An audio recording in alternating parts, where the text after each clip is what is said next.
तो चलिए दोस्तों, एक बार फिर से आप सभी का स्वागत है हमारे ई लर्निंग प्लेटफॉर्म ओरिजिन ईशाला पे। और इस बार मैं लेकर आया हूं आप सभी के लिए last lecture but for the introductory chapter. We are not going to end our playlist here, we are just going to end our introductory chapter, that is our first chapter introduction to power plants with this lecture. और मेरे ख्याल से lecture को खत्म करने के लिए बहुत ही बेस्ट टॉपिक हमने उठाया है, दैट इज नेशनल ग्रिड, जो कई बार 3 मार्क्स के लिए, 4 मार्क्स के लिए, इनफैक्ट 7 मार्क्स के लिए भी पूछा जाता है। और सबसे अच्छी बात क्या पता है, इसमें कोई डायग्राम नहीं, सिर्फ थियरी लिखो, कुछ बेसिक पॉइंट्स बताओ और 7 मार्क्स आपके, राइट। बहुत ही अच्छा टॉपिक है। तो चलिए बिना देरी के स्टार्ट करते हैं। तो सबसे पहले एक जनरल बात कर लेते हैं हम कि नेशनल ग्रिड की जरूरत क्या है।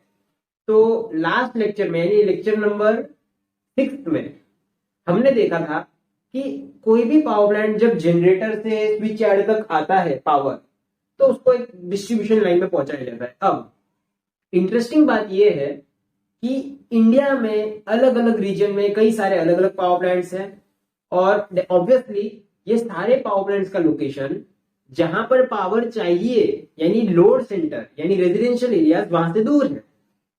उन सब तक पावर पहुंचाने के लिए उन्हें कुछ लाइन सेटअप करनी पड़ेगी, वहां पर कुछ केबल्स डालने पड़ेंगे, वहां पर पावर पहुंचानी पड़ेगी, right. Quite a cumbersome process, बहुत ही दिमाग खराब करने वाली प्रोसेस, टाइम कंज्यूमिंग प्रोसेस है और पैसे लगाने वाली प्रोसेस है।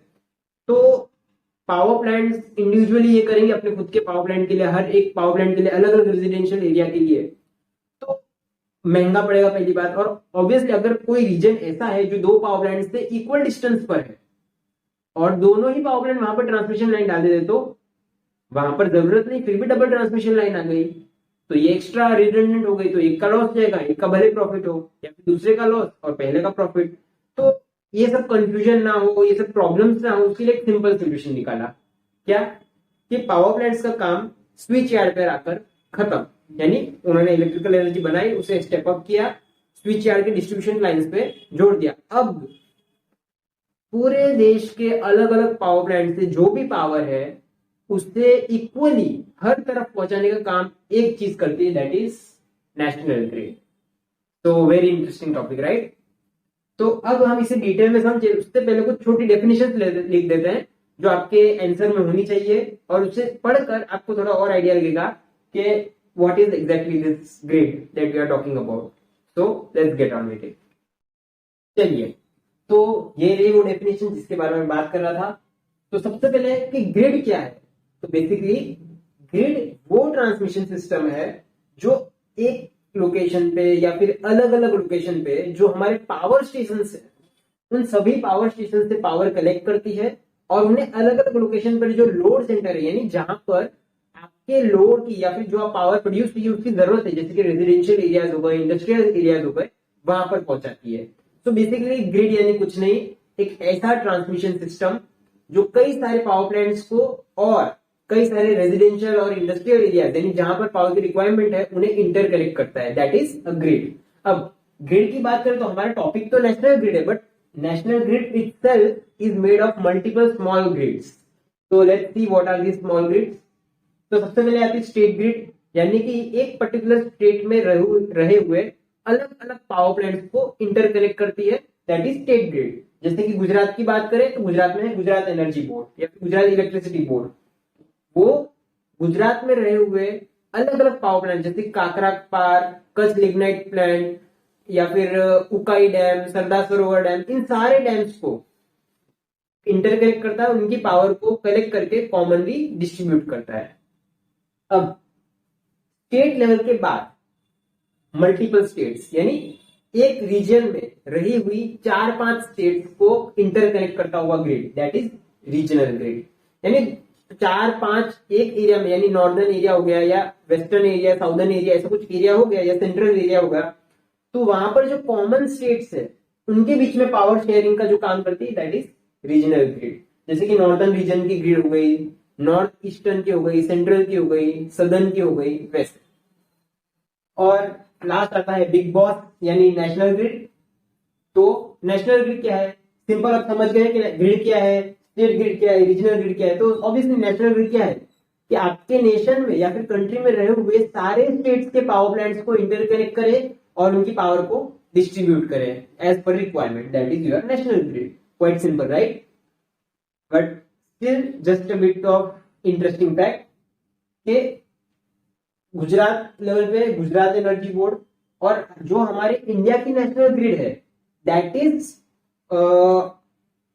जो उसे कंट्रोल करता है या फिर उसकी मैनेजमेंट करता है that is power grid corporation of India. ये आपको याद रखना है कि इंडिया की जो नेशनल ग्रिड है उसे मैनेज करने वाली जो कंपनी या इंस्टीट्यूट है that is power grid corporation of India. इसके अलावा हमारे पास है एनटीपीसी,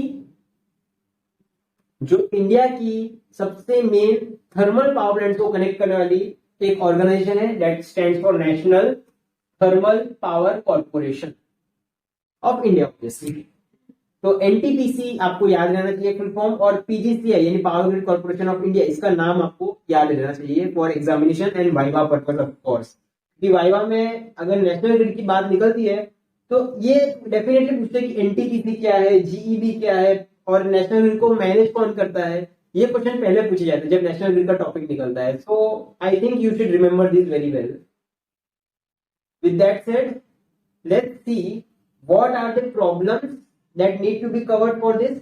यानी कि अगर आप नेशनल ग्रिड चला रहे हो तो क्या क्या प्रॉब्लम्स आ सकती है, और ऑफ कोर्स प्रॉब्लम्स की बात की है तो सोल्यूशन तो होते ही है उनके ऑब्वियसली. बट ये जो नेशनल ग्रिड है ये तो हमने समझ लिया कि ऑफ कोर्स स्टेट पर, रीजनल पर, थ्रू आउट नेशन आपके प्रॉब्लम्स को कनेक्ट करती है, उनकी पावर डिस्ट्रीब्यूट करती है. पर उसके अलावा इसके क्या एडवांटेजेस हैं कि जिसके लिए हमें इसकी सेटअप करने की जरूरत पड़ी वो देखते हैं. तो let's move on with it. तो चलिए दोस्तों, जैसे कि मैं बात कर रहा था कि हमने ये तो देख लिया कि नेशनल ग्रिड क्या है, उसकी क्या जरूरत है. अब बात करते हैं उसके अंदर प्रॉब्लम्स क्या आती है. अब ऑफ कोर्स क्योंकि हम अलग अलग पावर प्लांट्स के आउटपुट को कॉमन चैनल से ट्रांसमिट कर रहे हैं तो उन सबका जो आउटपुट है वो भी कॉमन होना चाहिए. अब क्योंकि सारे पावर प्लांट्स के टरबाइन अलग अलग स्पीड पर काम करते हैं ऑब्वियसली, क्योंकि अलग अलग लोड डिमांड कैपेसिटी होती है सबकी, तो उसकी वजह से जो आउटपुट आता है उसमें हमें सबसे पहले ये देखना पड़ता है कि उसकी जो फ्रीक्वेंसी है वो सारे पावर प्लांट्स की कॉमन होनी चाहिए, और एटलीस्ट कॉमन नहीं तो इस रेंज में होनी चाहिए कि 49 हर्ट्ज से लेकर 50.3 हर्ट्ज के बीच में ही होनी चाहिए. क्योंकि अगर इसमें ज्यादा वेरिएशन आया तो जहां पर पावर जाने वाली है वहां पर बहुत लोचे का काम हो जाएगा, वहां पर ब्लास्ट हो जाएंगे, कई इक्विपमेंट खराब हो जाएंगे. सो ये तो नहीं होना चाहिए. और अगर बाई चांस, क्योंकि इतने सारे पावर प्लांट्स है पूरे इंडिया में, आप समझ सकते हो कितने सारे पावर प्लांट्स की बात हो रही है, तो इतने सारे पावर प्लांट्स के आउटपुट की फ्रीक्वेंसी हमेशा मेंटेन रहे जरूरी है? नो, डेफिनेटली नहीं. ऐसा कई बार पॉसिबल है कि कोई एक बाई चांस एरर की वजह से किसी एक पावर प्लांट ने इस रेंज के बाहर की फ्रीक्वेंसी या तो इससे कम या तो इससे ज्यादा फ्रीक्वेंसी दे दी. उससे क्या होगा, तो उससे जो दूसरे करंट के साथ जो पावर आ रही है उसमें वेरिएशन आ जाएगा और उस वेरिएशन की वजह से आगे प्रॉब्लम आ सकती है. तो ऐसे टाइम पे क्या किया जाता था, जब फ्रीक्वेंसी कॉमन नहीं रहती थी, यानी कोई एक या दो पावर प्लांट में ऐसी प्रॉब्लम आती थी कि जिससे ये फ्रीक्वेंसी बिगड़ जाती थी, तो क्या करते थे, कैस्केड ट्रिपिंग करके एक प्रोसेस है वो करते थे. यानी कि स्टेप बाय स्टेप जो पावर डिस्ट्रीब्यूट हो रही जहां पर, वहां पर पावर कट कर देते थे, और जब तक ये प्रॉब्लम सॉल्व नहीं हो जाती कि जिसकी वजह से फ्रीक्वेंसी में वेरिएशन आ रहा है तब तक पावर कट रहता वहां पर. तो ये कैस्केड ट्रिपिंग करनी पड़ती थी तब, कि जिसकी वजह से कई जगहों पर पावर शॉर्टेज जैसे या पावर कट हो जाता था. तो इसे ओवरकम करने के लिए, ये हमारी प्रॉब्लम है कि फ्रीक्वेंसी बाई चांस नहीं है, कि ये बहुत कॉमन चीज है कि नहीं होगी फ्रीक्वेंसी कॉमन, थोड़ा वेरिएशन आ ही जाएगा इस रेंज से बाहर का वेरिएशन. हालांकि अब कम हो गया पर तो भी आ सकता है, क्योंकि it is a kind of error and error can never be zero, it can be minimize. तो अब तो मिनिमाइज हो गई, तो अब इतने पावर कट नहीं होते, और हमने एक नई स्कीम अडॉप्ट कर ली है. पहले हम कैस्केड ट्रिपिंग करते थे कि नेशनल ग्रिड में से सारे पावर प्लांट्स को सेपरेट कर देते थे और पावर कट कर देते थे जब तक एरर सॉल्व ना हो जाए. लेकिन अब हमने एनपीसीआई यानी national power corporation of India limited के सजेशन से आईलैंडिंग स्कीम अडॉप्ट कर ली है. Quite interesting name right, islanding scheme. What is island? Island is a separate piece of land from the country. जैसे कि श्रीलंका नहीं, वो स्टेट हो गई राइट, या union territory. Island is very small part, basically covered by water on four sides. But what separates it out is कि वो किसी एक मेजर लैंड का पार्ट नहीं है, वो कंप्लीटली सेपरेट हो गया है, आइलैंड। तो आइलैंडिंग स्कीम भी कुछ ऐसा ही कहना चाहती है कि अगर बाई चांस ऐसी कभी प्रॉब्लम आ जाए कि किसी एक या दो पावर प्लांट के फ्रीक्वेंसी आउटपुट में ऐसा वेरिएशन आ जाए जो इस रेंज से बाहर, तब हम क्या करेंगे कि जितने भी पावर प्लांट जो वर्किंग कंडीशन में है, क्योंकि अब आपको पता नहीं है लेकिन एक्चुअली में अगर किसी पावर प्लांट को रोकना हो चलती कंडीशन में से, तो बहुत लॉस होते हैं, पावर का लॉस, पैसों का लॉस, टाइम का लॉस, क्योंकि स्टार्ट करने में वापस उतना ज्यादा टाइम लगता है। तो पावर प्लांट को भी नहीं रोक सकते और ऑफकोर्स पावर कट भी नहीं कर सकते। इसलिए ये सजेस्ट करता है कि जहां पे प्रॉब्लम है वहां पे तो बंद करना है, लेकिन जो प्रॉब्लम नहीं है उन्हें हम क्यों बंद करें, राइट? और दूसरों को पावर कट क्यों करें?